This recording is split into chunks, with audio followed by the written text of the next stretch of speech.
Vatican കൗൺസിലിൽ ബൊദ്രാഴ പിതാവ് ആ സമയത്ത് പങ്കെടുത്തിരുന്നു. അപ്പോൾ പിതാവ് പാസ് എടുത്ത് ഗാലറികളിലൊക്കെ പോയി ഇന്ന് ഡിസ്കഷൻസ് ഒക്കെ കേട്ടിരുന്നു. കേട്ടിരുന്നു. ഞാൻ കേൾക്കാറ്. കാരണം ഞങ്ങൾക്ക് ഒരു അനുവാദം വാങ്ങിക്കുകയാണെങ്കിൽ ഈ സുനദോസിൻ്റെ ഇടയ്ക്ക് പോയി പങ്കെടുക്കില്ല, അവിടെ പോയി കേട്ടുകൊണ്ടിരിക്കുക. ഞാനിങ്ങനെ പോയി 2 തവണ പോയി കേട്ടിട്ടുണ്ട്. ഒരു തവണ ഈ church in the modern world എന്ന് പറഞ്ഞ പ്രബന്ധം ഡിസ്കസ് ചെയ്തുകൊണ്ടിരിക്കുക. ഇന്ന് വലിയ ആദ്യ ദിവസം ഒത്തിരി പ്രഗത്ഭന്മാർ പ്രസംഗിക്കും. മാക്സിമോസ് അവർക്കെല്ലാം വലിയ മിടുക്കന്മാരായ കർദിനാളന്മാരൊക്കെ പ്രസംഗിക്കുന്നത്. അത് കേൾക്കാനായിട്ട് ഇങ്ങനെ തുടങ്ങുന്ന ദിവസം ഞാൻ പോയിട്ടുണ്ട്. പിന്നെ 3-4 തവണ പോയി ദിവസത്തിൽ വത്തിക്കാനത്തിൽ അറേഞ്ച്മെൻറ്റ്സ് ചെയ്യാൻ കൃത്യം കാണാൻ പറ്റി. സെൻറ്റ് പീറ്റേഴ്സ് ബസിലിക്കയുടെ നടുക്ക് 2 വശത്തും ഗാലറി എവിടുത്തെ അങ്ങനെ മുൻവശത്ത് ഏറ്റവും മുകളിൽ സ്റ്റേജ് ആയിട്ട് അവിടെ പ്രിസൈഡ് ചെയ്യുന്ന ആളിരിക്കും, പ്രസംഗം നടന്നുകൊണ്ടിരിക്കും. ഞങ്ങൾക്ക് പുറകുവശത്ത് അങ്ങേ വിഷയം ഇങ്ങേ വിഷയം പോലീസ് ഉയരുന്ന പീഠമുണ്ട്, അവിടെ പോയിരുന്ന അതിനോട്ടിരിക്കാം പിന്നെ പങ്കെടുത്തിട്ടുണ്ട്. പിന്നെ ഇവർ ചിലർ വന്ന് ഞങ്ങൾക്ക് ബിബ്ലിയലിസ്റ്റുകളുടെ ക്ലാസ് എടുക്കുമായിരുന്നു. ക്ലാസ്സിൽ അവർ വിളിച്ചു വരുത്തി കൊണ്ട് കൊങ്കാറ് തിയോളജി കൊങ്കാറ് നേരം ക്ലാസ് എടുത്തിട്ടുണ്ട്. ക്ലാസ്സിൽ പ്രസംഗം പറയാം, ഷെനി എന്ന് പറഞ്ഞ പ്രസംഗം പറഞ്ഞിട്ടുണ്ട്. പിന്നെ ഓരോരുത്തർ വന്ന് വിളിച്ചുകൊണ്ട് വരും, ഒരു ഇടയായ പ്രസംഗം ഉണ്ടാവും. ചിലപ്പോൾ ബിബ്ലിയലിസ്റ്റുകളായിരിക്കും, ചിലപ്പോൾ അടുത്തൊരു സെൻറ്റ് തോമസ് കോളേജുണ്ട്, അന്ന് പേര് പറഞ്ഞത് വേറെ പേരും കണ്ട അവിടെ ഡൊമിനിക്കൻസിൻ്റെ ഒരു കോളേജായിരുന്നു. അവിടെ വന്ന് ക്ലാസ് എടുക്കും, ഇവിടെ വരും. ഇനി ഇവർ പ്രഗത്ഭന്മാർ കേൾക്കാനായിട്ട് അവസരം ഉണ്ടായത്. വത്തിക്കാൻ കൗൺസിലിൻ്റെ ഒരു ലിറ്റർജിക്കൽ റിന്യൂവൽ ആ കാലഘട്ടത്തിലാണല്ലോ അതിക്രമങ്ങളെല്ലാം വ്യത്യാസം വരുന്നത്. അപ്പോൾ അതൊക്കെ എങ്ങനെ പിതാവ് നോക്കിക്കണ്ടത് ആ സമയത്ത് റോമിലായിരുന്നു? അന്ന് നമുക്ക് നമ്മുടേത് പൗരസ്ത്യ ഇതല്ലേ, നമ്മുടെ കാര്യങ്ങൾ അവർ ചർച്ച ചെയ്തില്ല അധികമൊന്നും. ലാറ്റിൻ ചർച്ച ചെയ്തു, നമ്മൾക്ക് അതുമായിട്ട് വലിയ ബന്ധമില്ലാത്തതുകൊണ്ട് അധികം ശ്രദ്ധിച്ചില്ല കാര്യം എന്ന് പറയാൻ നല്ലത്. അത് ഉണ്ടായിരുന്നെങ്കിൽ ചർച്ച നടന്നിട്ടെന്ന് എനിക്കറിയാം. പ്രധാനമായിട്ട് ചർച്ച നടന്നത് ഒരു വിഷയം റെവലേഷനെ കുറിച്ചുള്ള കാര്യം. റെവലേഷൻ അതിനൊരു ഡോക്യുമെൻ്റൊക്കെ ഉണ്ടാക്കി, പക്ഷേ ആ ഡോക്യുമെൻ്റ് സിനഡിൻ്റെ മജോറിറ്റിയെ വേണ്ട, അപര്യാപ്തമാണ് എന്ന് പറഞ്ഞുകൊണ്ട് തള്ളി. പിന്നെ പുതിയ ഒരു ഡോക്യുമെൻ്റ് ഉണ്ടാക്കാനായിട്ട് പറഞ്ഞ് പുതിയൊരു കമ്മീഷനെ വെച്ച് പുതിയ ഡോക്യുമെൻ്റ് ഉണ്ടാക്കി. അതാണ് ഇപ്പോഴത്തെ സിനഡ് അംഗീകരിക്കുന്ന റെവലേഷനെ കുറിച്ചുള്ളത്. പിതാവിൻ്റെ പൗരോഹിത്യ സ്വീകരണ ശേഷം പിതാവ് പിന്നീട് നാട്ടിലേക്ക് വരുന്നത് എത്ര നാൾ? നാട്ടിലോട്ട് വരുന്നത് ഓർഡിനേഷൻ കഴിഞ്ഞ് 8 കൊല്ലത്തിന് ശേഷമാണ്. അതെ, കുർബാന അർപ്പിക്കുന്നത്. അന്നേരത്തേക്ക് തഴുവങ്കുന്നിൽ ഇടവകയായിരുന്നു. ഇടവകയായിരുന്നു. അതിന് മുമ്പ് തഴുവങ്കുന്നി 3 ഇടവകളുടെയും കൂടെ ഒരു മധ്യത്തിലായതുകൊണ്ട് 3 ഇടവകക്കാരോട് ചേർന്ന് പള്ളി ഉണ്ടാക്കണം.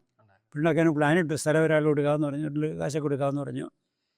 ഓർഡർ അതിന് പണിപ്പിക്കാനായിട്ട് അവിടെ ചേട്ടനാ പുള്ളി അതിന് ഉത്തരവാദിത്തം ഏറ്റെടുത്ത് പുള്ളി പണിപ്പിക്കാൻ തുടങ്ങി. അച്ഛന്മാർ പലപ്പോഴും ഒന്ന് ആകപ്പോഴും അച്ഛൻ വന്ന് നോക്കും. അങ്ങനെയുള്ളൂ. അങ്ങനെ അതിലുള്ള അത് തന്നെ ഇടവക്കാരെ തന്നെ ഉണ്ടാക്കി പുള്ളിയാണ്. ആദ്യമായിട്ട് പിതാവ് നിയമിതനാകുന്നത് എവിടെയാണ്? ഇപ്പോൾ നാട്ടിലെത്തിയ ശേഷം ശുശ്രൂഷ ഏർപ്പെടുന്ന ആദ്യം ഇപ്പോൾ കത്തീഡ്രലിൽ തന്നെ അസിസ്റ്റൻ്റായിട്ട് വെച്ചു. പിന്നെ ഇത്തിരി നാൾ കഴിയുമ്പോഴത്തേക്കും കിരമ്പാറ പള്ളിയിൽ വികാരിയായിട്ട് വെച്ചു. വികാരി സബ്ജക്റ്റ് അങ്ങനെ തലക്കാലത്തോട്ട് എങ്ങനെയാണെന്ന് എനിക്ക് കൃത്യം അറിഞ്ഞുകൂടാ. കിരമ്പാറ കാര്യങ്ങൾ നോക്കാൻ പറഞ്ഞ് തന്നെ വിട്ടു അങ്ങോട്ട്. കിരമ്പാറ പള്ളിയിലായിരുന്നു കുറേ നാൾ.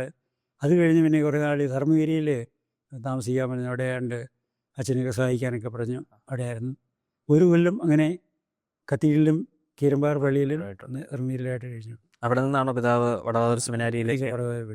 ഇവിടെ ആയത് കോതമംഗലത്തായിരുന്നു. ഇപ്പം അടുത്ത് കോട്ടയത്തെ റെക്ടറച്ചൻ വന്ന് എന്നോടിവിടെ എന്നെ തരാമെന്ന് ചോദിച്ചു. പിതാവിനോട് ചോദിച്ചു. പിന്നെ എന്നെ കാണാനായിട്ട് വന്നു. എന്നെ കണ്ട് അങ്ങനെ പഠിപ്പിക്കാൻ വരണമെന്നൊക്കെ പറഞ്ഞ് വരാമെന്ന് പറഞ്ഞു. അങ്ങനെ പോയത് 1 കൊല്ലം കഴിയുമ്പോഴത്തേക്ക് 1 കൊല്ലം ആകുമ്പോൾ ഉണ്ട്. ആദ്യകാലങ്ങളിൽ പിതാവിൻ്റെ ശുശ്രൂഷ കോട്ടയത്ത് വാൻഡർബിൽറ്റിലേക്ക് പോകുന്നതിന് മുമ്പ് പ്രൊഫസർ എന്നുള്ള നിലയിൽ മാത്രമായിരുന്നോ? അതെ, മിക്കവാറും 1 കൊല്ലം ഞാൻ ക്ലാസ് മാത്രമേ ഉണ്ടായിരുന്നുള്ളൂ. അത് ചെന്നപ്പോഴേ ഇലക്ട്രീഷ്യൻ പറഞ്ഞിങ്ങനെ എന്നെ പഠിപ്പിക്കണം, ബൈബിള് പഠിപ്പിക്കണം. അപ്പോൾ ഞാൻ പഠിപ്പിച്ചോളാം.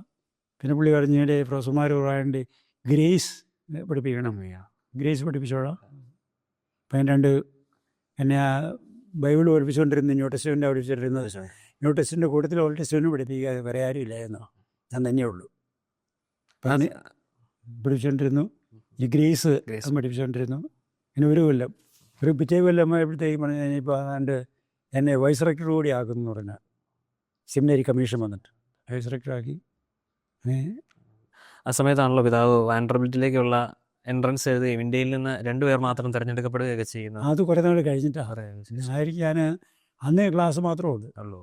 അന്ന് പിന്നെ ചെയ്തുകൊണ്ടിരുന്ന ക്ലാസ് എടുക്കണം. ഗ്രേസിൻ്റെ കൂട്ടത്തിൽ തന്നെ എസ്കറ്റോളജിയോട് പഠിപ്പിക്കാൻ പറഞ്ഞു. അതും പഠിപ്പിച്ചു. അതിനിടയ്ക്ക് ഏതാണ്ട് ചെറിയ കാര്യം സംഭവിച്ച് ഇവിടെ പെട്രോളജി പഠിപ്പിക്കാൻ ആരുമില്ല, അതൊന്ന് പഠിപ്പിക്കാമെന്നു ചോദിച്ചു. ഞാൻ പഠിപ്പിക്കാമെന്ന് പറഞ്ഞു. അത് ഞാൻ പഠിപ്പിച്ചു. ഓൾഡ് ടെസ്റ്റ്മെൻറ്റിൽ ഈ സാംസ് പഠിപ്പിച്ചു, പ്രോഫറ്റ്സ് പഠിപ്പിച്ചു, പിന്നെ ന്യൂ ടെസ്റ്റ്മെൻറ്റ് സെയിൻറ്റ് പോൾ പഠിപ്പിച്ചു. അതിനിടയ്ക്ക് ഇതോടെ മറ്റെല്ലാം ഉണ്ടായിരുന്നു. എല്ലാം പഠിച്ചിട്ടുണ്ടെങ്കിൽ അങ്ങനെ സബാറ്റിക്കൽ ലീവ് 7 കൊല്ലം പഠിപ്പിക്കുന്ന ലീവ് 6 കൊല്ലം പഠിപ്പിച്ച 7ാമത്തെ കൊല്ലം ലീവാണ്. വേണമെങ്കിൽ എടുക്കാം, നിർബന്ധമൊന്നുമില്ല. ഞാൻ അതിനിടയ്ക്ക് ഈ ബൈബിൾ ഭാഷ്യം സ്റ്റാർട്ട് ചെയ്യാൻ തുടങ്ങിയ നല്ല ആളുടെ നിർത്തുകൊണ്ട് സ്റ്റാർട്ട് ചെയ്ത് ഇലക്ട്രീഷ്യനൊക്കെ സമ്മതിച്ചു, തുടങ്ങുമ്പോൾ ചെയ്തോളാൻ പറഞ്ഞു. അങ്ങനെ ബൈബിൾ ഭാഷ്യം സ്റ്റാർട്ട് ചെയ്തു. അപ്പോൾ അതിന് ലേഖനങ്ങളെല്ലാം എഴുതണം. ലേഖനം എഴുതിയാൽ മാത്രം പോരാ, പ്രിൻ്റ് ചെയ്യണം. പ്രിൻ്റ് ചെയ്യാൻ പ്രസ്സൊന്നുമില്ല. ആദ്യം ഇവിടെ KP പ്രസ് എന്ന് പറഞ്ഞിട്ട് പ്രസ്സിലാണ് പോയിക്കൊണ്ടിരുന്നത്. അപ്പം ഞാൻ തന്നെ പോയിക്കൊണ്ടിരുന്നത്. പോയി അവിടുന്ന് പ്രൂഫെല്ലാം വാങ്ങിച്ച് പ്രൂഫ് കളക്ട് ചെയ്ത് കൊടുക്കണം. പിന്നെ മൂവാറ്റുപുഴ കുറച്ച് മാറ്റി ബസ്സിൽ കൊണ്ടുവന്ന് കൊടുത്തു. അങ്ങനെ ആ ബൈബിൾ ഭാഷ്യത്തിൻ്റെ എഡിറ്ററായിരുന്നു. പിതാവിനെ ബിഷപ്പായിട്ട് തിരഞ്ഞെടുത്തുകൊണ്ട് ന്യൂൻഷ്യേച്ചിലേക്ക് വിളിക്കുമ്പോൾ ന്യൂൻഷ്യ ബൈബിൾ ഭാഷ്യത്തിൻ്റെ ഒരു കോപ്പി അവിടെ മേശപ്പുറത്ത് ഉണ്ടായിരുന്നു. ശരിയാണ്. ഞാൻ ഇങ്ങനെ സബാറ്റിക്കൽ ലീവ് നേടാൻ പറ്റില്ല. ഞാൻ പറഞ്ഞു ചെറിയ കാര്യം ചെയ്യാം, ഞാനൊരു ലീവ് എടുത്തിട്ടെന്ന് ചോദിച്ചു. അവകാശമാണല്ലോ, എടുത്തോളാം. അന്നേരം അവിടെ എഴുതണമെങ്കിൽ അവർക്ക് ഇംഗ്ലീഷിനൊക്കെ ഈ TEFL ടെസ്റ്റ് ഓഫ് ഇംഗ്ലീഷ് ഫോറിനാണ്, അതിന് ഹയസ്റ്റ് മാർക്ക് വേണം, അത് വേണം. എന്നെ കടലാസെല്ലാം കൊടുത്തപ്പോൾ അവർ പറഞ്ഞ് ഓക്കെ അഡ്മിറ്റ് ചെയ്യാമെന്ന് പറഞ്ഞിട്ടില്ലേ, അവിടെ പോയി പഠിക്കുക. എൻട്രൻസ് പിതാവ് അവിടെ തിരുവനന്തപുരത്ത് പോയി യൂണിവേഴ്സിറ്റി പോയി ചെയ്യണ്ടോ. വാൻഡർബിൽറ്റിൽ 2 വർഷമാണ് പിതാവ് ഉണ്ടായിരുന്നത്.